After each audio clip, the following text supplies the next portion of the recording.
Hello, എല്ലാവർക്കും പുതിയൊരു വീഡിയോയിലേക്ക് സ്വാഗതം. ഇന്നത്തെ വീഡിയോ ഒരു day in my life video ആണ്. അപ്പോൾ രാവിലെ കിച്ചു സ്കൂളിൽ പോകാൻ വേണ്ടിയിട്ട് ഇറങ്ങിയിട്ടുണ്ട്. ഒരു 7:15 ആകുമ്പോഴത്തേക്ക് കിച്ചുവിൻ്റെ സ്കൂൾ ബസ് വരും. അപ്പോൾ ഇന്ന് ഇവിടെ സ്കൂൾ അടയ്ക്കുന്ന ദിവസമാണ്. ഞാനിത് ജൂൺ 26 തേഴ്സ്ഡേയിൽ എടുത്ത വീഡിയോ ആണ്. സാധാരണ ഇവർക്ക് ഫ്രൈഡേയ്സ് ഉച്ചവരെ ഉള്ളൂ. ഇന്നിപ്പം സ്കൂൾ അടയ്ക്കുന്ന ദിവസം ആയതുകൊണ്ട് തേഴ്സ്ഡേ ആണെങ്കിലും ഉച്ചവരെ ഉള്ളൂ. അപ്പോൾ കിച്ചുവിനൊരു 12:30 കഴിയുമ്പോഴത്തേക്ക് വീട്ടിലെത്താം. വാണിയുടെ ബസ് രാവിലെ ഒരു 8:30 കഴിയുമ്പോഴാണ് പോകുന്നത്. അപ്പോൾ അതുകൊണ്ട് വാണി ഒരു ഉച്ചയ്ക്ക് 1 മണി ആകുമ്പോഴത്തേക്കും വാണിയും എത്തും. പിന്നെ ഇനി അങ്ങോട്ട് 2 മാസം സമ്മർ വെക്കേഷൻ ആണല്ലോ. അപ്പോൾ ഇന്ന് ഉച്ചവരെ ഉള്ളതുകൊണ്ട് വെള്ളവും സ്നാക്കും ഒക്കെ കൊണ്ടുപോയാൽ മതി. ലഞ്ചൊന്നും കൊണ്ടുപോകേണ്ട ആവശ്യമില്ല. അപ്പോൾ വാണിത റെഡിയായി വന്നിട്ടുണ്ട്. ഇതിപ്പോൾ ലാസ്റ്റ് വീക്കിൽ ഇവർക്ക് കളർ ഡ്രസ്സൊക്കെ ഇടായിരുന്നു. അല്ലെങ്കിൽ ഇവർക്ക് യൂഷ്വലി ഒരു യൂണിഫോം ഉണ്ട്. അപ്പോൾ നമ്മൾ ബ്രേക്ക്ഫാസ്റ്റ് കഴിക്കാനിരിക്കുകയാണ്. ഇന്നലെ പൂരി മസാല ഉണ്ടാക്കാമെന്ന് വിചാരിച്ചു. പിന്നെ വൈകുന്നേരം ആയതുകൊണ്ട് നമ്മളത് ചപ്പാത്തി മസാലയാക്കി. അപ്പോൾ അങ്ങനെ ചപ്പാത്തിയും പൊട്ടറ്റോ മസാലയും എഗ്ഗും ഒക്കെ ആയിട്ട് നമ്മുടെ ബ്രേക്ക്ഫാസ്റ്റ് കഴിഞ്ഞു. പിന്നെ അതാ രാവിലെ തന്നെ കുറച്ച് ചിക്കൻ എടുത്ത് ഒന്ന് വെള്ളത്തിലോട്ട് ഇടാമെന്ന് വിചാരിച്ചു. എപ്പോഴും ഞാൻ ചിക്കൻ പെട്ടെന്ന് ഐസ് പോകാൻ വേണ്ടിയിട്ട് കുറച്ച് ഉപ്പിട്ടിട്ട് വെക്കാറുണ്ട്. ഇവിടെ റോഡിലൊക്കെ ഐസ് വരുന്ന സമയത്ത് ഇവർ ഉപ്പിട്ടിട്ട് അത് അലിയിക്കാറുണ്ടല്ലോ. അങ്ങനെയാണെങ്കിൽ ടെക്നിക്കലി നമ്മുടെ ചിക്കനിലെ ഐസും ഉപ്പ് അലിയിക്കണമല്ലോ എന്ന് വിചാരിച്ചിട്ട് ഞാൻ എപ്പോഴും ഇച്ചിരി ഉപ്പിട്ട് വെക്കാറുണ്ട്. പക്ഷേ ഈയിടെ ഒരു റീലിൽ കണ്ടതാണ് ഉപ്പും നമ്മുടെ വിനീഗറും കൂടി ഒഴിച്ച് വെള്ളം ഇട്ട് വെക്കുകയാണെന്നുണ്ടെങ്കിൽ പെട്ടെന്ന് ഐസ് മാറി കിട്ടുമെന്ന്. അപ്പം ഞാൻ നേരത്തെ ഒന്നും ചിക്കൻ എടുത്ത് പുറത്ത് വെച്ചിട്ടുണ്ടായിരുന്നില്ല. ഇപ്പോഴാണ് ജസ്റ്റ് രാവിലെ എടുത്തത്. അപ്പോൾ കുറച്ച് ഉപ്പും വിനീഗറും വെള്ളമൊക്കെ ഒഴിച്ച് വെച്ചിട്ട് പോവാം. എന്നിട്ട് നമുക്ക് ഉച്ചക്കത്തേക്ക് ചിക്കൻ കറി ആക്കാൻ വേണ്ടിയിട്ടാണ്. ഇന്ന് ലാസ്റ്റ് ഡേ ഓഫ് സ്കൂൾ ആയതുകൊണ്ട് കിച്ചുവിൻ്റെ ക്ലാസ്സിലെ പിള്ളേർ കുറച്ച് സ്നാക്ക് ഐറ്റം ഒക്കെ കൊണ്ടുവന്നിട്ട് അങ്ങോട്ടും ഇങ്ങോട്ടും എല്ലാവർക്കും കൂടി കഴിക്കാൻ വേണ്ടിയിട്ട്. അപ്പോൾ അതിന് വേണ്ടിയിട്ട് കിച്ചു ചിപ്സ് ആണ് കൊണ്ടുപോയത്. അപ്പോൾ അതുകൊണ്ട് നമ്മൾ വൈകുന്നേരം ഇന്നലെ 2 പാക്കറ്റ് ചിപ്സ് വാങ്ങിച്ചിട്ടുണ്ടായിരുന്നു. അപ്പോൾ ഇവർക്കും ഒരു പാക്കറ്റ് വാങ്ങിച്ചു. അത് കൊണ്ടുവന്ന പടുതി തന്നെ 2 പേരും കൂടി ഇരുന്ന് കുറേ കഴിച്ചിട്ടുണ്ടായിരുന്നു. അതിൻ്റെ ബാക്കി എടുത്ത് വാണി ഇന്ന് ഉച്ചക്കത്തേക്ക് സ്നാക്കായിട്ട് ചിപ്സ് ആണ് കൊണ്ടുപോകാൻ എടുക്കുന്നത്. അപ്പോൾ അതൊക്കെ എടുക്കുന്നുണ്ട്. വെള്ളം ഞാൻ വാട്ടർ ബോട്ടിലിൽ നിറച്ച് വെച്ചിട്ടുണ്ടായിരുന്നു. ഇനിയിപ്പോൾ അതൊക്കെ ഒന്ന് ബാഗിലോട്ടാക്കിയിട്ട് നമുക്ക് വാണിയുടെ സ്കൂൾ ബസ്സിൻ്റെ സ്റ്റോപ്പിലോട്ട് പോവാം. വാണിയുടെ ബസ് സ്റ്റോപ്പിൽ വരുന്ന വേറൊരു കുട്ടിയുണ്ട്, 2nd ഗ്രേഡിൽ അത് പഠിക്കുന്നത്. അപ്പോൾ അതിനെ ബസ് കയറ്റി വിടാൻ വേണ്ടിയിട്ട് അതിൻ്റെ സിസ്റ്ററും വരാറുണ്ട്. ആൾക്ക് 3 വയസ്സേ ഉള്ളൂ പ്രായം. ആളെന്നും എന്തെങ്കിലും ടോയുമായിട്ടാണ് വരുന്നത്. ഇടയ്ക്ക് ഇതുപോലെ ഒരു പാൻറ്റേനെയും കൊണ്ടുവരാറുണ്ട്. പക്ഷേ ഈ ഇട വോൾമാർട്ടിലോ കോസ്കോയിലോ മറ്റോ പോയപ്പം പാൻ്റെ കയ്യിൽ നിന്ന് മിസ്സായി. എവിടെയാണെന്ന് ഒരു പിടിയില്ല. അപ്പോൾ അതുമായിട്ടായിരുന്നു എന്നും ഉറങ്ങുന്നത്. ഇപ്പോൾ അതില്ലാത്തത് കാരണം രാത്രിയിൽ ഉറങ്ങാൻ പോകുമ്പോൾ കരച്ചിലാണെന്ന് എൻ്റെ അമ്മ പറയുന്നുണ്ടായിരുന്നു. നല്ല ക്യൂട്ടായിട്ടുള്ളൊരു കുട്ടിയാണ്, നമ്മളോടൊക്കെ നല്ല അടുപ്പമാണ്. അപ്പം ഞാൻ വിനീതിനെ ഫോൺ ചെയ്ത് പറഞ്ഞ് ഒരു പാൻറ്റേനെ വാങ്ങിച്ച് വെച്ചതാണ്. ഇന്നലെ പക്ഷേ ഇതും എടുത്ത് ഞാൻ ബസ് സ്റ്റോപ്പിൽ പോയെങ്കിലും ആൾ വരാഞ്ഞതുകൊണ്ട് കൊടുക്കാൻ പറ്റിയില്ല. ഇന്ന് ഞാൻ വീണ്ടും വരും എന്നുള്ളൊരു പ്രതീക്ഷയിൽ മറക്കാതെ നമ്മുടെ വണ്ടിയിലെടുത്ത് വെച്ചിട്ടുണ്ട്. ഇന്ന് വരുവാണെങ്കിൽ കൊടുക്കാമല്ലോ എന്ന് വിചാരിച്ചിട്ടാണ്. എനിക്ക് അവരുടെ വീടൊന്നും അറിയില്ല കൊണ്ട് കൊടുക്കാൻ വേണ്ടിയിട്ട്. അപ്പം നമ്മളിതാ ബസ് സ്റ്റോപ്പിൽ എത്തിയിട്ടുണ്ട്. അങ്ങനെ ഒരു 8:30 കഴിഞ്ഞപ്പോഴത്തേക്കും വാണിയുടെ ബസ് വന്നു. പിന്നെ നമ്മൾ ടോയൊക്കെ കുഞ്ഞിന് കൊടുത്തു. അങ്ങനെ തിരിച്ച് വീട്ടിലെത്തി നാട്ടിലോട്ടൊക്കെ ഒന്ന് ഫോണൊക്കെ ചെയ്തിട്ട് ഇനിയിപ്പോൾ ഒരു കോഫി ഇട്ട് കുടിക്കാൻ പോവാണ്. അപ്പോൾ രാവിലെ നമ്മൾ ബ്രേക്ക്ഫാസ്റ്റിൻ്റെ കൂടെ സാധാരണ വെള്ളമായിരുന്നു കുടിച്ചിട്ടുണ്ടായിരുന്നത്. പിന്നെ ഒരു 9:30, 10 ആകുമ്പോഴത്തേക്ക് കോഫിയൊക്കെ കുടിക്കാമല്ലോ എന്ന് വിചാരിച്ചിട്ടാണ്. ഇടയ്ക്ക് കോഫി കുടിക്കൽ ശീലവും ചായ കുടിക്കൽ ശീലവും ഒക്കെ കംപ്ലീറ്റ്ലി സ്റ്റോപ്പ് ചെയ്തായിരുന്നു. എൻ്റെ കയ്യിൽ കോഫി പൗഡർ തന്നെ ഉണ്ടായിരുന്നില്ല. പക്ഷേ ഇപ്പോൾ വീണ്ടും പതുക്കെ സ്റ്റാർട്ട് ചെയ്തിട്ടുണ്ട്. ഇനി ഏതെങ്കിലും ഒരു കോർണറിലെത്തി ഒന്ന് സ്റ്റോപ്പ് ചെയ്യണം. അപ്പം ഞാൻ ഹാഫ് പാലും ഹാഫ് വെള്ളവും എടുത്തിട്ടുണ്ട്. ഇനി അതിനെ മൈക്രോവേവിൽ ഒരു 1-1.5 മിനിറ്റ് വെച്ച് ഒന്ന് ചൂടാക്കി എടുക്കണം. എന്നിട്ട് നമുക്ക് നല്ല അടിച്ച് പതപ്പിച്ചുള്ള കോഫി ഉണ്ടാക്കി കുടിക്കാം. ഞാൻ ചായ ആണെങ്കിലും കോഫി ആണെങ്കിലും ഒക്കെ നമ്മുടെ മൈക്രോവേവിലാണ്. ഇപ്പോൾ ഒരാൾക്കൊക്കെ വെക്കണം എന്നുണ്ടെങ്കിൽ അങ്ങനെ അങ്ങ് ആക്കിയെടുക്കും. ഇത് നമ്മുടെ വോൾമാർട്ടിൽ നിന്ന് വാങ്ങിച്ച നെസ്കഫേയുടെ ഒരു കോഫി പൗഡറാണ്. 95 ഗ്രാംസോ മറ്റേ ഉള്ളൂ. കുഞ്ഞ് ബോട്ടിലാണ്. പക്ഷെ നല്ല കോഫിയാണ് കേട്ടോ. അപ്പം ഞാൻ ആവശ്യത്തിനുള്ള കോഫി പൗഡർ എടുത്തിട്ടുണ്ട്. പഞ്ചസാര വേണമെങ്കിൽ പഞ്ചസാരയും കൂടി ആഡ് ചെയ്ത് കൊടുക്കുക. എന്നിട്ട് നമ്മൾ ഈ 1.5 മിനിറ്റ് വെച്ച പാലുണ്ടല്ലോ, അതിൽ നിന്ന് കുറച്ച് പാല് ഇതിനകത്തോട്ട് ആക്കിയിട്ട് നമ്മുടെ ഈ മിൽക്ക് ഫ്രോദർ വെച്ച് നന്നായിട്ടൊന്ന് അടിച്ച് പതപ്പിച്ചെടുക്കാം. അപ്പം ഞാൻ ബാക്കി പാല് നമ്മുടെ മൈക്രോവേവിനകത്ത് വെച്ച് ഒന്നും കൂടി ഒന്ന് ചൂടാക്കാൻ വേണ്ടിയിട്ട് വെച്ചിട്ടുണ്ട്. അപ്പോൾ ഇതിൻ്റെ ബാക്കിലാണ് ഈ ഒരു ബട്ടൺ. ഇത് ഞാൻ വോൾമാർട്ടിൽ നിന്ന് വാങ്ങിച്ചതാണ്. അപ്പോൾ ഇത് നമ്മൾ ഇതുപോലെ ഈ ഒരു പാലും കോഫി പൗഡറും ഒക്കെ ഉള്ളതിനകത്തോട്ടിട്ട് നന്നായിട്ടൊന്ന് ഫ്രോത് ചെയ്തെടുത്താൽ നല്ല സൂപ്പർ പതയായിട്ട് വരും. എന്നിട്ട് അതിനകത്തോട്ട് നമ്മൾ നന്നായിട്ട് ആവശ്യത്തിന് ചൂടാക്കി എടുത്ത പാല്, എനിക്ക് നന്നായിട്ട് തിളച്ച് വരണം. ആ പാലും കൂടി ഒഴിച്ചു കഴിഞ്ഞിട്ട് ഇനി അങ്ങോട്ടൊന്ന് ഒഴിച്ചു കഴിഞ്ഞാൽ നല്ല സൂപ്പർ പതപ്പിച്ചെടുത്ത കോഫിയാണ്. നല്ല ടേസ്റ്റുമാണ്. അപ്പോൾ ഇത് നല്ല എളുപ്പമാണ് ഉണ്ടാക്കാൻ വേണ്ടിയിട്ട്. ഇത് കണ്ടില്ലേ, നല്ല സൂപ്പർ പതപ്പൻ കോഫി ഇട്ടിട്ടുണ്ട്. പിന്നെ നമ്മുടെ ഈ മിൽക്ക് ഫ്രോദർ അപ്പം തന്നെ ഒന്ന് വാഷ് ചെയ്തെടുക്കുക. ഇപ്പോൾ നമുക്ക് സോപ്പിട്ട് വാഷ് ചെയ്യാനൊന്നും സമയമില്ലെന്നുണ്ടെങ്കിലും ജസ്റ്റ് വെള്ളമെങ്കിലും ഒഴിച്ചിട്ട് ആ റിങ്ങിൻ്റെ ഭാഗം ഒന്ന് വാഷ് ചെയ്തെടുക്കണം. ഇല്ലെങ്കിൽ ഈ പാൽപ്പാടയൊക്കെ ഇടയ്ക്ക് കയറി ഉണങ്ങിയിരുന്നാൽ പിന്നെ അത് കളയാൻ ഒരു ഇച്ചിരും കൂടി പാടല്ലേ. പിന്നെ നമ്മൾ ബ്രഷൊക്കെ എടുത്ത് ചെയ്യേണ്ടി വരും. അപ്പോൾ ജസ്റ്റ് ഒന്ന് വാഷ് ചെയ്ത് എടുത്തിട്ടുണ്ട്. ഇപ്പോൾ നല്ല വെതറാണ്. അപ്പം ചെറിയ ഒരു കാറ്റൊക്കെ ആയിട്ട് അതൊക്കെ ആസ്വദിച്ച് പുറത്തിരുന്ന് നമുക്ക് കോഫി കുടിക്കാം.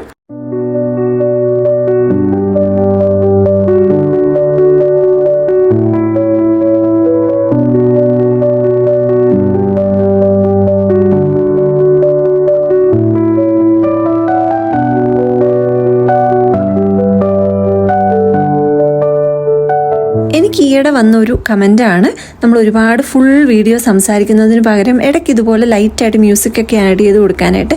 എനിക്കത് അത്രയ്ക്ക് അങ്ങോട്ട് വശമില്ല, ഞാനൊന്ന് ട്രൈ ചെയ്ത് നോക്കിയതാണ്. നിങ്ങൾ അഭിപ്രായം അറിയിക്കണേ. കുറച്ച് നേരം പുറത്തൊക്കെ ഇരുന്ന ശേഷം നമ്മൾ അകത്തോട്ട് കയറിയിട്ടുണ്ട്. ഈ ഒരു നെറ്റ് ഡോറ് ഞാൻ കഴിഞ്ഞ പ്രാവശ്യം വീഡിയോയിൽ കാണിച്ചില്ലേ, നമ്മൾ കോസ്കോയിൽ നിന്ന് വാങ്ങിച്ചതാണ്. നമ്മൾ കുക്ക് ചെയ്യുന്ന സമയത്തോ ഇനി അതല്ലെങ്കിലും വെറുതെ ഒന്ന് കഥയൊക്കെ തുറന്നിടാനാണെന്നുണ്ടെങ്കിലും കഥവ് തുറന്നിട്ടിട്ട് ഈ നെറ്റ് അടച്ചു വെച്ചിട്ടുണ്ടെങ്കിൽ ഈച്ചയും പ്രാണിയും അതുപോലെ തന്നെ പോളനും ഒന്നും അകത്തോട്ട് കയറാതിരിക്കും. അതുപോലെ നല്ലൊരു ഫ്രഷ് എയർ കയറുകയും ചെയ്യും, കുക്കിങ്ങിൻ്റെ ആ സ്മെല്ലൊക്കെ ഒന്ന് മാറുകയും ചെയ്യുമല്ലോ. അപ്പം നമുക്കിനി ഒരു റൈസൊക്കെ ഒന്ന് ഉണ്ടാക്കിയെടുക്കണം. ഞാൻ ക്യാരറ്റ് ഒന്ന് ചോപ്പ് ചെയ്തെടുത്തിട്ടുണ്ട്. ഇപ്രാവശ്യം ജിഞ്ചർ ഗാർലിക് ക്യൂബ്സ് ഇങ്ങനെ സെപ്പറേറ്റ് പാക്കറ്റായിട്ടാണ് വാങ്ങിച്ചത്. ഒരുമിച്ചുള്ളതാണ് എനിക്ക് കൂടുതലും ഇഷ്ടം, പക്ഷെ അങ്ങനെയുള്ളത് കടയിൽ ഉണ്ടായിരുന്നില്ല. അപ്പോൾ separate ginger garlic cubes frozen വാങ്ങിച്ചു. പിന്നെ കുറച്ച് പച്ചക്കറികൾ കട്ട് ചെയ്തതും ഫ്രോസണും ഒക്കെ കൂടി എടുത്തിട്ടുണ്ട്. ബസ്മതി റൈസും ഇന്നലെ തന്നെ കുക്ക് ചെയ്ത് വെച്ചിട്ടുണ്ടായിരുന്നു. നമ്മുടെ ബീൻസും ഈ ഒരു ക്യാപ്സിക്കം ഫ്രോസൺ ആണ്. ബീൻസ് ഞാൻ അരിഞ്ഞു വെച്ചതാണ്, ക്യാപ്സിക്കം കടയിൽ നിന്ന് വാങ്ങിച്ചതാണ്. പിന്നെ കുറച്ച് സിലറിയും അതുപോലെ കുറച്ച് സുക്കിനിയും എടുത്തിട്ടുണ്ട്. ഇത് കുറച്ച് ക്യാബേജും ഉള്ളിയും അതുപോലെ തന്നെ നമ്മുടെ ക്യാരറ്റും എടുത്തിട്ടുണ്ട്. നമ്മുടെ ഈ ക്യാപ്സിക്കം ഇതുപോലെ വോൾമാർട്ടിൽ നിന്ന് ഈ ഒരു പാക്കറ്റിൽ വാങ്ങിക്കുന്നതാണ്. ഞാനിപ്പോൾ ഒരുപാട് നാളായിട്ട് വാങ്ങിക്കുന്നുണ്ട്. നല്ല യൂസ്ഫുൾ ആണ്. Fried rice, pasta, chilli chicken അങ്ങനത്തെ ഇതിനകത്തൊക്കെ ഇടാമല്ലോ. ഇതിനകത്ത് 3 ഡിഫറെൻറ്റ് കളേഴ്സ് വരും എന്നാണ് പറഞ്ഞേക്കുന്നത്. പക്ഷേ ചില പാക്കറ്റൊക്കെ തുറക്കുന്ന സമയത്ത് അതിനകത്ത് 4 കളറും ഉണ്ട്.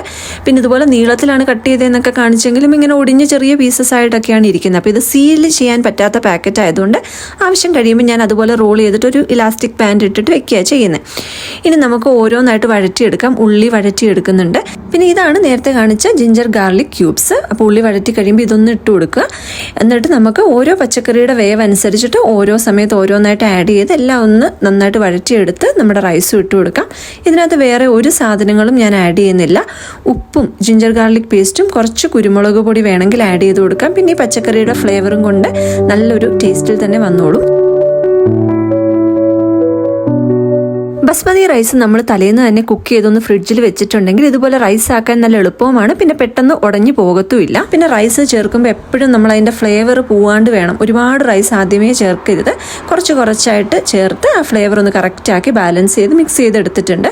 പിന്നെ ചിക്കൻ കറി കുറച്ച് പൊട്ടറ്റോ ഒക്കെ ഇട്ട് നമ്മുടെ നാടൻ സ്റ്റൈലിൽ തന്നെ കുക്ക് ചെയ്തെടുത്തിട്ടുണ്ട്. സാധാരണ മസാലയൊക്കെ ഇട്ടിട്ട് ഇവർക്ക് പൊട്ടറ്റോ ചിക്കൻ കറിയിൽ ചേർക്കുന്നത് ഇഷ്ടമായതുകൊണ്ട് അതും കൂടി ചേർത്ത് കൊടുത്ത് അങ്ങനെ സൈഡിൽ ചിക്കൻ കറിയും റെഡിയാക്കി എടുത്തിട്ടുണ്ട്. അങ്ങനെ കുക്കിംഗ് ഒക്കെ കഴിഞ്ഞപ്പം ഇനി നമ്മുടെ കതകങ്ങ് അടച്ചിടാമല്ലോ എന്ന് വിചാരിച്ചിട്ടാണ്. കതക് അടയ്ക്കുന്ന സമയത്ത് ഞാൻ ഈ നെറ്റ് അങ്ങ് തുറക്കും. കാരണം വെറുതെ അത് അടച്ചിട്ട് കഴിഞ്ഞാൽ അതിനകത്ത് പൊടിയും പോളനും ഒക്കെ കൂടെ കയറി അഴുക്ക് പിടിപ്പിക്കേണ്ട ആവശ്യമില്ലല്ലോ. കതക് അടച്ചിടുന്ന സമയത്ത് നമുക്ക് നെറ്റ് അടയ്ക്കേണ്ട ആവശ്യമില്ല. കതക് തുറന്നിടുന്ന സമയത്ത് മാത്രം നെറ്റ് അടച്ചിട്ടാൽ മതിയല്ലോ. എന്നിട്ട് നേരെ നമ്മുടെ വാഷ്റൂമിലോട്ട് വന്നതാണ്. വേസ്റ്റ് വണ്ടി വേസ്റ്റൊക്കെ എടുത്ത് പോകുന്നുണ്ട്.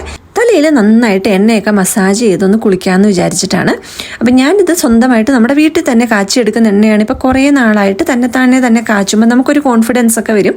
ചെയ്യുന്നത് ശരിയായിട്ടാണോ എന്നൊന്നും അറിയില്ല, എന്നാലും കുറച്ച് നാളായിട്ട് ചെയ്യുന്നതുകൊണ്ട് തന്നെ ചെയ്യാനുള്ളൊരു കോൺഫിഡൻസ് ഒക്കെ ഉണ്ട്. നമ്മുടെ കയ്യിൽ അന്നേരമുള്ള ഇൻഗ്രീഡിയൻസ് ഒക്കെ വെച്ചിട്ട് നമ്മുടെ കറ്റാർവാഴ, ഇഞ്ചി, കറിവേപ്പില, ഉള്ളി, ഉലുവ അങ്ങനെ എന്താണോ ഉള്ളത് അത് വെച്ചിട്ട് അങ്ങ് കാച്ചിയെടുക്കും. ഇന്ന് വൈകിട്ടൊന്ന് കാച്ചിയെടുക്കണം. പിന്നെ നമ്മുടെ ഫേസിലും കുറച്ച് ഓയിൽ മസാജൊക്കെ ചെയ്തു. ഇത് ഓർഗാനിക് ഹൊഹോബ ഓയിലാണ്. ഇത് ഞാൻ നമ്മുടെ ആമസോണിൽ നിന്ന് വാങ്ങിച്ചതാണ്. അപ്പോൾ അതാണ് ഞാൻ ഫേസ് മസാജ് ചെയ്തത്. ഇത് കുറച്ച് മാസങ്ങളായി, പക്ഷെ നമുക്ക് 2-3 ഡ്രോപ്പൊക്കെ മതി. അപ്പോൾ കുറേ നാൾ നമുക്ക് നിൽക്കുമല്ലോ. അങ്ങനെ ഓയിൽ മസാജ് ചെയ്ത് കുളിയൊക്കെ കഴിഞ്ഞ് വന്നിട്ട് നമ്മുടെ സെറ്റാഫിലിൻ്റെ മോയ്സ്ചറൈസറാണ്. ഇത് നമ്മുടെ കോസ്കോയിൽ നിന്ന് വാങ്ങിച്ചതാണ്. 2 ബോട്ടിലിൻ്റെ ആയിട്ടായിരുന്നു വരുന്നത്. ഞാനിപ്പോൾ 2ാമത്തെ ബോട്ടിൽ തീർത്തുകൊണ്ടിരിക്കുന്നതേ ഉള്ളൂ. അത് കഴിഞ്ഞിട്ട് ഇപ്പം നമ്മുടെ കിച്ചു ഇവിടെ ടീനേജൊക്കെ ആയല്ലോ. അപ്പോൾ ഇങ്ങനെ ഓരോ സാധനങ്ങളൊക്കെ ചിടക്കിടയ്ക്ക് വേണം എന്നൊക്കെ പറയാറുണ്ട്. അങ്ങനെ അവൻ പറഞ്ഞ് വാങ്ങിച്ചതാണ് ഈ ഒരു കണ്ടീഷണർ. ഇത് leave in കണ്ടീഷണറാണ്.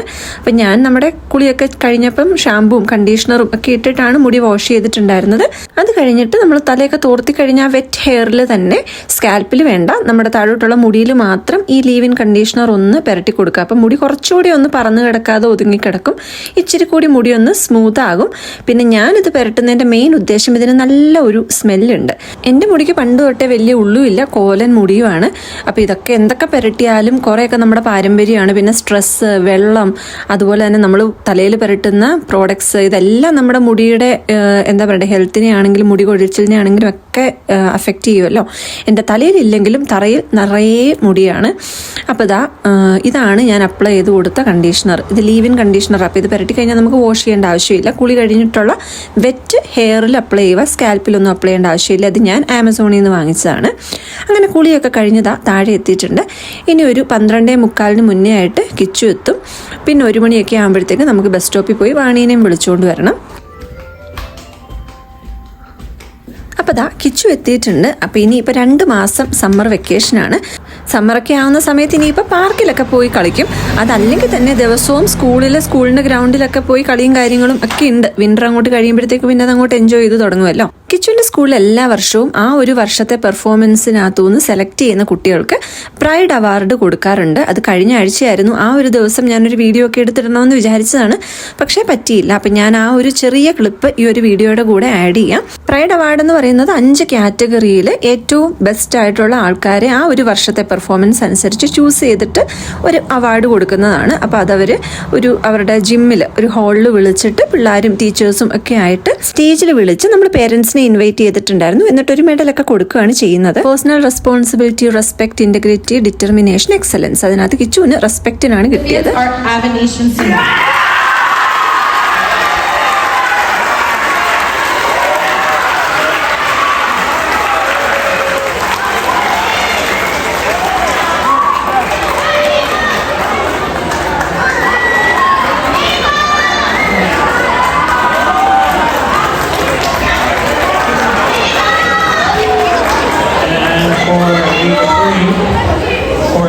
This student is always respectful to all students and all teachers all the time.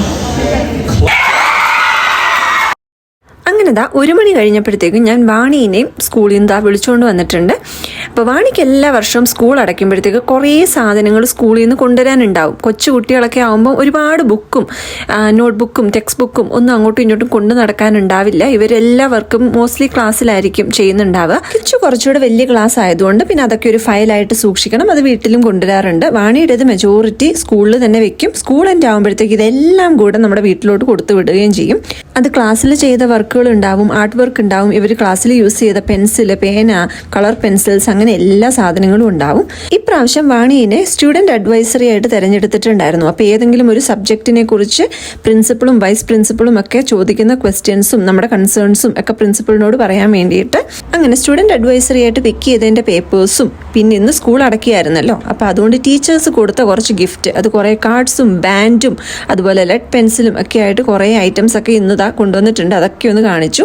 പിന്നെ ഇത് വാണി തന്നെ വരച്ചതാണ്. വാണിയുടെ സ്കൂൾ 4th ഗ്രേഡ് വരെ ഉള്ളൂ. ഇനി അടുത്ത വർഷം തൊട്ട് കിച്ചുവിൻ്റെ സ്കൂളിലോട്ടാണ് പോകേണ്ടത്. അപ്പോൾ ഫെയർവെൽ ആയിരുന്നത് കൊണ്ട് നമ്മൾ പണ്ട് ഓട്ടോഗ്രാഫ് ഒക്കെ എഴുതിയതുപോലെ ഗ്രേഡ് 4ൻ്റെ ഒരു വലിയ സിംബോളൊക്കെ വെച്ചിട്ട് ക്ലാസ്സിലുള്ള ബാക്കി കുട്ടികളൊക്കെ അതിൽ സൈൻ ചെയ്ത് കൊടുത്തിട്ടുണ്ട്. നമ്മളൊരു ഓട്ടോഗ്രാഫ് പോലെ കീപ്പ് ചെയ്യാൻ വേണ്ടിയിട്ട്. അപ്പോൾ അത് ഫ്രെയിം ചെയ്യണം എന്നൊക്കെ പറയുന്നുണ്ട്. ഇനി അടുത്ത വർഷം തൊട്ട് കിച്ചുവിൻ്റെ സ്കൂളിൽ പോകുമ്പോൾ ഇച്ചിരി നേരത്തെ എഴുന്നേറ്റ് പോകേണ്ടി വരും. അതിൻ്റെ ഒരു സങ്കടം ഇപ്പം തൊട്ട് പറയാൻ തുടങ്ങിയിട്ടുണ്ട്. രാവിലെ 7:15 ആകുമ്പോഴത്തേക്ക് പോകണമല്ലോ. ഈ വർഷം വരെ ഒരു 8:30 പോയാൽ മതിയായിരുന്നു. പക്ഷേ അടുത്ത വർഷം തൊട്ട് നേരത്തെ വരികയും ചെയ്യാം. പിന്നെ ജനറേഷൻസ് എത്ര മാറിയാലും ഈ ഒരു സാധനം എല്ലാവരുടെയും ബാഗിലുള്ളതാണെന്ന് തോന്നുന്നല്ലേ. ഒരു കളർ പെൻസിലിന് കുട്ടി കളർ പെൻസിലാണെന്ന് പറഞ്ഞ് കട്ട് ചെയ്ത് വെച്ചിരിക്കുന്നതാണ്. നമ്മുടെ ബാഗിലും ഒക്കെ ഉണ്ടായിരുന്നല്ലോ പണ്ട് ഇതുപോലൊരു കുഞ്ഞി പെൻസിൽ. അപ്പോൾ ഇത് കഴിഞ്ഞൊരു ദിവസം കുറേ സാധനങ്ങൾ സ്കൂളിൽ നിന്ന് കൊണ്ടുവന്നതായിരുന്നു. അപ്പോൾ ഇങ്ങനെ ഓരോ സെക്ഷനായിട്ട് പല ദിവസങ്ങളായിട്ടാണ് കൊണ്ടുവന്നത്. അപ്പോൾ ഇത് കുറേ ആർട്ട് വർക്കും ക്ലാസ് വർക്കും എല്ലാം കൂടി ആയിരുന്നു. പിന്നെ അതുപോലെ തന്നെ ക്ലാസ്സിൽ യൂസ് ചെയ്ത പെൻസിൽ ബോക്സ്, കളർ പെൻസിൽസ്, അങ്ങനെ കുറേ സാധനങ്ങൾ കൊണ്ടുവന്നിട്ടുണ്ടായിരുന്നു.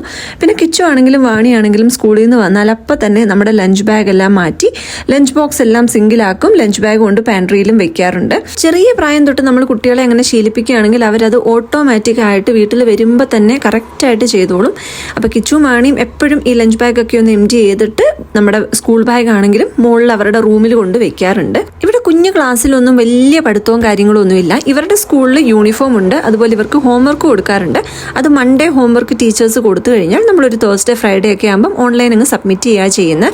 പിന്നെ ഇവർ മെജോറിറ്റി വളരെ ഇൻട്രസ്റ്റിംഗ് ആയിട്ടുള്ള കാര്യങ്ങളൊക്കെയാണ് ക്ലാസ്സിൽ ചെയ്യുന്നത്. ഇത് കണ്ടില്ലേ, കുറച്ച് സെൽഫ് റിഫ്ലക്റ്റീവ് ക്വസ്റ്റ്യൻസ് ആണ്. വാണിക്കൊരു ആർട്ടിസ്റ്റ് ആവണം എന്നൊക്കെയാണ് എഴുതിയിട്ടുള്ളത്. വാണിക്ക് ക്രാഫ്റ്റും പടം വരയും ഒക്കെ കുറച്ച് ഇഷ്ടമുള്ള കൂട്ടത്തിലാണ്. ആ ഒരു പേപ്പറിന്റെ റൈറ്റ് സൈഡിലെ സെക്ഷൻ റിഫ്ലക്ഷൻസ് കണ്ടോ? ഇതൊക്കെ നമ്മൾ എപ്പോഴെങ്കിലുമൊക്കെ ചിന്തിക്കാറുണ്ടോ? നമ്മളിൽ എന്തൊക്കെയാണ് അടിപൊളിയായിട്ടുള്ളത്, നമ്മളിലുള്ള നല്ല ക്വാളിറ്റീസ് എന്തൊക്കെയാണ്, മറ്റുള്ളവർക്ക് നമ്മളിൽ ഇഷ്ടപ്പെടാനുള്ള എന്തൊക്കെ ക്വാളിറ്റീസ് ഉണ്ട് എന്നൊക്കെ നമ്മളൊന്ന് ചിന്തിക്കുന്നത് നല്ലതല്ലേ? എല്ലാവർക്കും നെഗറ്റീവ്സും പോസിറ്റീവ്സും ഒക്കെ ഉണ്ടാവും. ഓരോരുത്തരുടെ കഴിവുകളും വ്യത്യാസപ്പെട്ടു ഇരിക്കും. പലപ്പോഴും നമ്മൾ നമ്മുടെ കഴിവുകളെ കാണാതെ മറ്റുള്ളവരുമായിട്ട് നമ്മളെ കമ്പയർ ചെയ്ത് നമ്മൾ മോശമാണെന്നോ നമ്മൾ ലേസി ആണെന്നോ ഒക്കെ പറയും. എല്ലാവർക്കും അപ്പ് സൈഡും ഡൗൺ സൈഡും ഒക്കെ ഉണ്ട്. നമ്മൾ മറ്റുള്ളവരുടെ ലൈഫിലോട്ട് നോക്കാതെ നമ്മൾ നമ്മളെ തന്നെ നോക്കി നമ്മളിലുള്ള നല്ല ക്വാളിറ്റീസ് ഒക്കെ ഒന്ന് പോളിഷ് ചെയ്തെടുക്കുമ്പോഴാണ് നമ്മൾ സൂപ്പർ ആവുന്നത്. നമുക്കറിയാത്ത കാര്യങ്ങൾ മറ്റുള്ളവരുടെ അടുത്തുനിന്ന് പഠിക്കുന്നതോ അല്ലെങ്കിൽ നമ്മൾ ഇമ്പ്രൂവ് ചെയ്യാൻ നോക്കുന്നതോ ഒന്നും വേണ്ടാന്നല്ല. പക്ഷെ നമ്മൾ മറ്റുള്ളവരുടെ ലൈഫുമായിട്ട് കമ്പയർ ചെയ്ത് നമ്മൾ ഒരിക്കലും മോശമാണെന്ന് വിചാരിക്കേണ്ട കാര്യം ഇല്ല. പകരം നമ്മളൊരു സെൽഫ് റിഫ്ലക്ഷൻ ചെയ്യുക. നമ്മളിൽ തന്നെ നമ്മളൊന്ന് കമ്പയർ ചെയ്ത് ഇന്നലത്തേനെക്കാട്ടിൽ എനിക്ക് ഇന്ന് എങ്ങനെ ഇമ്പ്രൂവ് ചെയ്യാൻ പറ്റും എന്ന് നോക്കുമ്പോഴാണ് നമ്മൾ നല്ല അടിപൊളിയാവുന്നത്. ഈ വർഷത്തെ ആർട്ട് വർക്കും കാര്യങ്ങളും എല്ലാം നിരത്തി വെച്ചിട്ടുണ്ട്. അത് ഞാൻ വാണിയനോട് തന്നെ ചോദിച്ചു. വാണിക്ക് വേണ്ടത് കുറച്ചെണ്ണമൊക്കെ നമ്മൾ എല്ലാ വർഷവും സേവ് ചെയ്ത് വെക്കാറുണ്ട്. ഇവരൊക്കെ പെട്ടെന്ന് അങ്ങ് വളർന്നു പോകുമല്ലോ. അപ്പോൾ ഇവരുടെ കുഞ്ഞുനാളത്തെ ആർട്ട് വർക്കും കാര്യങ്ങളും ഒക്കെ പിന്നെ കാണുമ്പം ഒരു രസമല്ലേ. അങ്ങനെ പിള്ളേരും കുളിയൊക്കെ കഴിഞ്ഞു വന്നു. ഇനിയിപ്പം നമ്മൾ ഭക്ഷണം കഴിക്കാൻ പോവാണ്. നമ്മൾ ഉണ്ടാക്കിയ ആ ഒരു മിക്സഡ് വെജിറ്റബിൾ റൈസും ചിക്കൻ കറിയും ഒക്കെയാണ്. അപ്പോൾ ഇതിനകത്ത് ഒരുപാട് പച്ചക്കറികൾ ചേർത്തിട്ടുണ്ട്. ഇതിനകത്ത് ഞാൻ സുക്കിനി വേണമെങ്കിൽ ഒഴിവാക്കാം. ഇവർക്ക് ഞാൻ സുക്കിനി സോട്ടേ ചെയ്ത് കൊടുക്കുമ്പോൾ അത്രയും ഇഷ്ടമില്ല. അതുകൊണ്ട് ഞാൻ ഇതിനകത്ത് സുക്കിനി ഇട്ടു. പക്ഷെ സുക്കിനി അല്ല, ഏത് സാധനമാണെങ്കിലും നമ്മൾ വീട്ടിലുണ്ടാക്കുന്ന എല്ലാ കാര്യങ്ങളും എല്ലാവരും കഴിക്കണം എന്നാണ് നമ്മൾ കുഞ്ഞുനാൾ തൊട്ട് ഇവരെ ശീലിപ്പിച്ചിട്ടുള്ളത്. ആർക്കും വേണ്ടിയിട്ടും നമ്മൾ സെപ്പറേറ്റ് ഫുഡൊന്നും ഉണ്ടാക്കി കൊടുക്കാറില്ല. ഇവരെ രണ്ടുപേരെയും കുഞ്ഞുനാൾ തൊട്ട് നമ്മൾ എല്ലാവരും കഴിക്കുന്ന ഫുഡ് തന്നെ കൊടുത്താണ് ശീലിപ്പിച്ചിട്ടുള്ളത്. ഒരു ഫുഡ് കഴിക്കില്ല എന്ന് പറഞ്ഞിട്ട് സെപ്പറേറ്റ് ഒന്നും ഉണ്ടാക്കി കൊടുക്കാറില്ല. എല്ലാവരും എന്താണോ കഴിക്കുന്നത് അത് തന്നെയാണ് പിള്ളേരും കഴിക്കുന്നത്. അപ്പോൾ ദാ ഊണൊക്കെ കഴിഞ്ഞപ്പം ഇന്ന് ചിക്കൻ കറിയും ഫ്രൈഡ് റൈസ് പോലെ ഒരു റൈസും ഒക്കെ ആയിരുന്നല്ലോ. അതുകൊണ്ട് ഇത്തിരി ഐസ്ക്രീം കഴിക്കാമെന്ന് വിചാരിച്ചു. ക്യാമറ കയ്യിൽ പിടിച്ചുകൊണ്ട് നമ്മുടെ സ്ട്രോബെറി സിറപ്പ് ഒഴിച്ചതാണ്. അത് പുറത്തോട്ടായി പോയി വീണത്. ഇത് വോൾമാർട്ടിൽ നിന്ന് വാങ്ങിച്ച വാനില ഐസ്ക്രീമും സ്ട്രോബെറി സിറപ്പുമാണ്. ഈ സ്ട്രോബെറി സിറപ്പിന് നല്ലൊരു സ്വീറ്റ്നെസ് ആണ്. അപ്പോൾ ഈ വാനില ഐസ്ക്രീമിൻ്റെ കൂടെ നല്ലൊരു ടേസ്റ്റാണ്. ഇനിയിപ്പോൾ വൈകുന്നേരമായി നമുക്ക് കുറച്ച് എണ്ണ കാച്ചൽ പരിപാടിയാണ്. എൻ്റെ കയ്യിൽ ഒരു കുഞ്ഞ് കൃഷ്ണ തുളസി ഉണ്ട്. അപ്പോൾ അതിൻ്റെ ഇലയും കൂടെ ഞാനൊന്ന് കഴുകി പേപ്പർ ടവലിലൊക്കെ ഒന്ന് ഉണക്കി കൊണ്ടുവന്നതാണ്. പിന്നെ ബാക്കി നമ്മുടെ കറിവേപ്പിലയും കറ്റാർവാഴയും ഉള്ളിയും അങ്ങനത്തെ സാധനങ്ങളൊക്കെ കൂടെ ആ മിക്സിയിൽ എന്തൊക്കെയാണോ എൻ്റെ കയ്യിൽ അവൈലബിൾ ആയിട്ടുണ്ടായിരുന്നത് അതിനെ ഒന്ന് ജസ്റ്റ് നമ്മൾ മിക്സിയുടെ ചെറിയ ജാറിലിട്ട് ഒരുപാട് അരഞ്ഞു പോകണ്ട, ജസ്റ്റ് ചെറുതായിട്ടൊന്ന് അരച്ചെടുത്താൽ മതി. നമ്മൾ ചതച്ചെടുക്കുന്നതിനെക്കാട്ടി ഒരു ഇത്തിരി കൂടി അരയണം. ഓവറായിട്ട് പേസ്റ്റായി പോകരുത്. പക്ഷേ ഇപ്രാവശ്യം എൻ്റേത് ഒരു ഇത്തിരി കൂടുതൽ അരഞ്ഞു പോയിട്ടുണ്ട്. പല പല ഇൻഗ്രീഡിയൻസ് അല്ലേ, അപ്പോൾ എല്ലാം കൂടി ഒന്ന് അരഞ്ഞു വന്നോട്ടെ എന്ന് വെക്കുമ്പോൾ ചിലതൊക്കെ അങ്ങ് കൂടുതൽ അരഞ്ഞു പോകും. അപ്പം ഞാൻ അതിൻ്റെ കൂടെ കുറച്ച് ഉണങ്ങിയതാണ് നമ്മുടെ ചെമ്പരത്തിപ്പൂവും കൂടി ആഡ് ചെയ്ത് കൊടുക്കുന്നുണ്ട്. ഇത് കോസ്കോയിൽ നിന്ന് വാങ്ങിച്ച ഓർഗാനിക് കോക്കനട്ട് ഓയിലാണ്. അപ്പോൾ എണ്ണ ഒരുപാട് ചൂടായിട്ട് ഇൻഗ്രീഡിയൻസ് ഒക്കെ ആഡ് ചെയ്യാൻ പോയാൽ പുറത്തോട്ട് പൊട്ടിത്തെറിക്കാനുള്ള ചാൻസ് ഉണ്ട്. അപ്പോൾ അലിഞ്ഞിരിക്കുന്ന എണ്ണയാണെങ്കിൽ നന്നായിട്ട് ഈ ഇൻഗ്രീഡിയൻസ് മിക്സ് ചെയ്തിട്ട് മാത്രം തീ കത്തിച്ചാൽ മതി. ഇനി തണുപ്പുള്ള സ്ഥലങ്ങളിൽ കട്ടിയായിട്ടിരിക്കുന്ന എണ്ണയാണെങ്കിൽ ചെറിയൊരു തീയിൽ നമ്മുടെ എണ്ണയൊന്ന് ഉരുകി തുടങ്ങുമല്ലോ. അപ്പോൾ ഈ ഇൻഗ്രീഡിയൻസും കൂടി മിക്സ് ചെയ്തിട്ട് മാത്രം തീ കൂട്ടി വെച്ചാൽ മതി. ആദ്യത്തെ ഒരു ഇത്തിരി നേരം തീ കൂട്ടി വെക്കുമ്പോൾ തന്നെ നന്നായിട്ടൊരു പത മുകളിൽ വരുമല്ലോ. എന്നിട്ട് തീ നന്നായിട്ട് കുറച്ച് ലോ ഫ്ലെയിമിൽ വെക്കുക. അപ്പോൾ അതൊക്കെ ആ ഫ്ലെയിമിൽ നിന്ന് റെഡി ആയിട്ട് വരട്ടെ. ഇടയ്ക്കിടയ്ക്ക് ഇളക്കി കൊടുക്കണം. അപ്പം ഞാനത് അരിച്ചെടുക്കാനുള്ള പാത്രവും പിന്നെ അത് ഒഴിച്ചു വെക്കാനുള്ള കുപ്പിയൊക്കെ നന്നായിട്ടൊന്ന് വാഷ് ചെയ്തെടുത്തിട്ട് തുടച്ചിട്ടാണ്. പുറത്ത് നമ്മുടെ നല്ല വെയിലുണ്ടായിരുന്നു. അപ്പോൾ അവിടോട്ടൊന്ന് ഉണങ്ങാൻ വേണ്ടിയിട്ട് കൊണ്ടുവച്ചതാണ്. പാറയും നല്ല ചൂടായിട്ട് കിടക്കും, പിന്നെ മുകളിലും നല്ല വെയിലാണല്ലോ. ഇപ്പം നമ്മുടെ എണ്ണ റെഡി ആയിട്ട് വന്നിട്ടുണ്ട്. എണ്ണയ്ക്കകത്ത് ആ പതയെല്ലാം ഒന്ന് ഒതുങ്ങി നമ്മളിട്ട ഇൻഗ്രീഡിയൻസ് ഒക്കെ ഇങ്ങനെ ചിൽ ചിൽ എന്നൊരു സൗണ്ടൊക്കെ കേൾക്കും. ഇൻഗ്രീഡിയൻസ് എല്ലാം നല്ല മുരിഞ്ഞു വരണം, എന്നാൽ കരിഞ്ഞു പോകുകയും ചെയ്യരുത്. അപ്പം ഞാൻ ഇതിനകത്ത് നമ്മുടെ ഉലുവയൊക്കെ ചേർത്തിട്ടുണ്ടായിരുന്നു. എണ്ണ റെഡി ആയി കഴിയുമ്പോൾ നമ്മൾ ആ കാച്ചിയ പാത്രത്തിൽ തന്നെ എണ്ണ തണുക്കാൻ വേണ്ടി വെക്കരുത്. അതിൻ്റെ ചൂടുകൊണ്ട് പിന്നെയും എണ്ണ ഇരുന്ന് മൂത്ത് പോവും. അപ്പം ഞാനൊരു പാത്രം റെഡിയാക്കി വെച്ചിട്ടുണ്ടായിരുന്നു. അതിനകത്തോട്ട് ഞാനൊന്ന് അരിച്ചെടുത്തിട്ടുണ്ട്. ഇനി തണുത്ത് വരുന്ന സമയത്ത് നമുക്കൊന്ന് കുപ്പിയിലോട്ടാക്കി വെക്കാം. അതുപോലെ ഈ ചൂടായിട്ടിരിക്കുന്ന എണ്ണ നമ്മൾ പാത്രം വെച്ചൊന്നും അടച്ചു വെക്കരുത്. അതിനകത്ത് ആ മോയ്സ്ചർ കണ്ടന്റ് വരുമല്ലോ, അത് തുറന്ന് തന്നെ വെച്ചാൽ മതി. ആറി വരുമ്പോൾ നമുക്ക് കുപ്പിയിലാക്കി വെക്കാം. അങ്ങനെ ഇതാ വൈകുന്നേരം ആയപ്പം പിള്ളേർ പുറത്തോട്ടൊന്ന് കളിക്കാൻ ഇറങ്ങിയിട്ടുണ്ട്. ഞാനും ചെടിക്ക് വെള്ളമൊക്കെ ഒഴിക്കാൻ വേണ്ടിയിട്ട് പുറത്തോട്ട് ഇറങ്ങിയിട്ടുണ്ട്. അപ്പോൾ ഇതൊക്കെ ആയിരുന്നു ഇന്നത്തെ ഒരു ഡേ ഇൻ മൈ ലൈഫ് വിശേഷങ്ങൾ. ഇനിയിപ്പോൾ 2 മാസം സമ്മർ വെക്കേഷൻ ടൈമൊക്കെയാണ്. അപ്പോൾ വീഡിയോ ഞാൻ വൈൻഡപ്പ് ചെയ്യുവാണ്. വീഡിയോ ഇഷ്ടമായിട്ടുണ്ടെങ്കിൽ സമയമുണ്ടെങ്കിൽ നിങ്ങൾ വീഡിയോയ്ക്ക് ഒരു ലൈക്കും കമൻറ്റും ഒക്കെ ചെയ്യാൻ മറക്കരുത്. എനിക്ക് ആ കമൻറ്റും ലൈക്കും ഒക്കെ വേണം. എന്നാലും പലപ്പോഴും പലരും എന്തെങ്കിലുമൊക്കെ ജോലി ചെയ്യുന്നതിൻ്റെ ഇടയ്ക്കായിരിക്കുമല്ലോ കാണുന്നത്. അപ്പം നിങ്ങൾക്ക് ഒഴിവുണ്ടെങ്കിൽ സമയമുണ്ടെങ്കിൽ ഒരു ലൈക്കും കമൻറ്റും ഒക്കെ ചെയ്യാൻ മറക്കരുത്. അതിലൂടെയാണ് നിങ്ങളുടെ ഒരു സ്നേഹവും സപ്പോർട്ടും ഒക്കെ എനിക്ക് ഫീൽ ചെയ്യുന്നത്. അത് കാണുന്നത് ഒരു വലിയ സന്തോഷമുള്ളൊരു കാര്യമാണ്. ഇതുപോലുള്ള വീഡിയോസൊക്കെ ഇഷ്ടമാണെങ്കിൽ ചാനൽ സബ്സ്ക്രൈബ് ചെയ്ത് സപ്പോർട്ട് ചെയ്യാനും മറന്നു പോകരുത്. നമുക്ക് പുതിയൊരു വീഡിയോയിൽ ഉടനെ കാണാം. എല്ലാവരും നല്ല സുഖമായിട്ടും സന്തോഷമായിട്ടും ഇരിക്കൂ. Thanks for watching. Take care. By.